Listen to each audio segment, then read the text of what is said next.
Baiklah, Assalamualaikum warahmatullahi wabarakatuh. Halo teman-teman semua. Baiklah, tak kenal maka tak sayang. Maka izinkanlah saya untuk memperkenalkan diri saya. Perkenalkan, nama saya Safira Dwi Mulyani, bisa teman-teman panggil Vira, dengan NIM 261110670.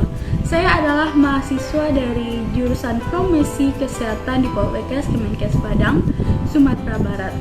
Adapun tujuan saya dalam membuat video ini untuk memenuhi tugas dari dosen saya, yaitu Ibu Yesi Puspita SOS MSI dalam mata kuliah Public Relation and Event Organizer dalam menyelesaikan tugas ujian tengah semester genap.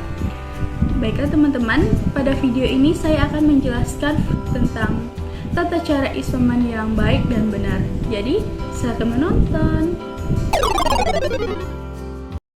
Baiklah teman-teman, di sini pada mata kuliah Public Relation dan Event Organizer dalam ujian tengah semester genap, saya akan menjelaskan tentang isolasi mandiri yang baik dan benar dengan dosen pembimbing saya, yaitu Ibu Yesi Puspita SOS MSI. Baiklah, pada slide pertama, saya akan menjelaskan tentang apa itu isolasi mandiri. Apakah teman-teman semua tahu apa itu isolasi mandiri atau biasa yang kita sebut dengan isoman? Isolasi mandiri adalah tindakan penting yang dilakukan oleh orang yang memiliki gejala COVID-19 untuk mencegah penularan ke orang lain di masyarakat, termasuk anggota keluarga. Isolasi mandiri adalah ketika seorang mengalami demam, batuk, atau gejala COVID-19 lainnya tinggal di rumah dan tidak bepergian bekerja, sekolah, atau ke tempat-tempat umum, atau work from home atau WFH. Hal ini dilakukan secara sukarela atau berdasarkan rekomendasi dari penyedia layanan kesehatan. Kapan seseorang harus melakukan karantina dan isolasi mandiri? Menurut keputusan Menkes nomor HK 0107-Menkes-4641-2021 tentang panduan pelaksanaan pemeriksaan pelacakan, karantina, dan isolasi dalam pencegahan COVID-19, karantina dilakukan sejak seseorang diidentifikasi sebagai kontak erat atau memenuhi kriteria kasus suspek yang tidak memerlukan perawatan rumah sakit. Karantina harus dimulai segera setelah seseorang diinformasikan tentang statusnya sebagai seorang kontak erat, idealnya dalam waktu tidak kurang dalam 24 jam. Kriteria orang yang bisa melakukan isolasi mandiri. Menurut keputusan Menkes nomor HK 0107-Menkes-4641-2021, karantina dan isolasi mandiri dapat dilakukan di rumah masing-masing jika syarat klinis dan syarat rumah dapat dipenuhi. Sebagai berikut dapat dipenuhi, seperti yang pertama yaitu syarat rumah dapat ditinggalkan di dalam kamar terpisah. Yang kedua yaitu ada kamar mandi di dalam rumah. Dan syarat klinis yaitu 1. Usia kurang dari 45 tahun.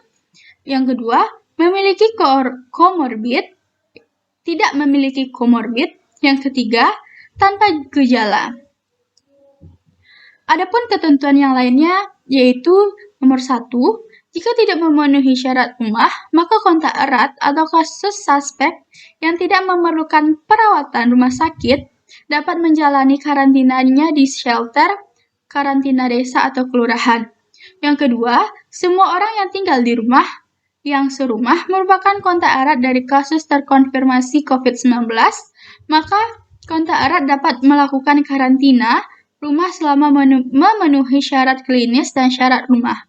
Yang ketiga, jika tidak memenuhi syarat rumah, maka kasus terkonfirmasi COVID-19 dapat menjalani isolasi di shelter isolasi desa atau kelurahan.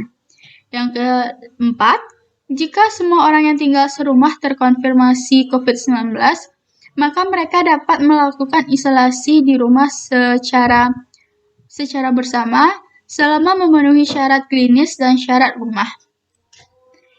Adapun ketentuan karantina dan isolasi mandiri menurut Kemenkes, ada beberapa hal yang harus diperhatikan saat isolasi mandiri agar tetap aman dan tidak menularkan kepada anggota keluarga lainnya di rumah. Adapun ketentuan itu meliputi 1. Ventilasi dan pencahayaan yang baik. 2. Kamar mandi terpisah. Jika tidak tersedia, maka kita bisa melakukan penyemprotan disinfektan pada permukaan yang sering disentuh.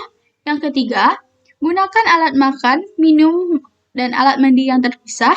Yang keempat, kamar tidur terpisah. Yang kelima, hindari kontak dengan orang lain serta tidak bepergian dan tidak menerima tamu. Yang keenam, gunakan masker dengan benar. Yang ketujuh, cuci tangan dengan sabun. Yang kedelapan, jaga jarak. Adapun prinsip isolasi mandiri di rumah, menurut panduan protokol kesehatan Kementerian Pemberdayaan Perempuan dan Perlindungan Anak Republik Indonesia, prinsip isolasi mandiri di rumah harus meliputi 1. Tempatkan dalam ruangan tersendiri. Yang kedua, batasi pergerakan. Yang ketiga, pisahkan alat makan, alat mandi, dan alat peralatan ibadah. Yang keempat, dilarang makan bersama anggota keluarga. Yang kelima, terapkan perlindungan pribadi seperti menggunakan masker, mencuci tangan pakai sabun dengan air mengalir, mencuci perlengkapan pribadi, dan membersihkan permukaan benda. Yang keenam, bataskan diri berinteraksi dengan masyarakat sekitar. Baiklah teman-teman, terima kasih atas waktu yang telah teman-teman sediakan. Setelah ini saya akan menampilkan cuplikan video tentang tata cara isolasi mandiri yang baik dan benar. Selamat menonton!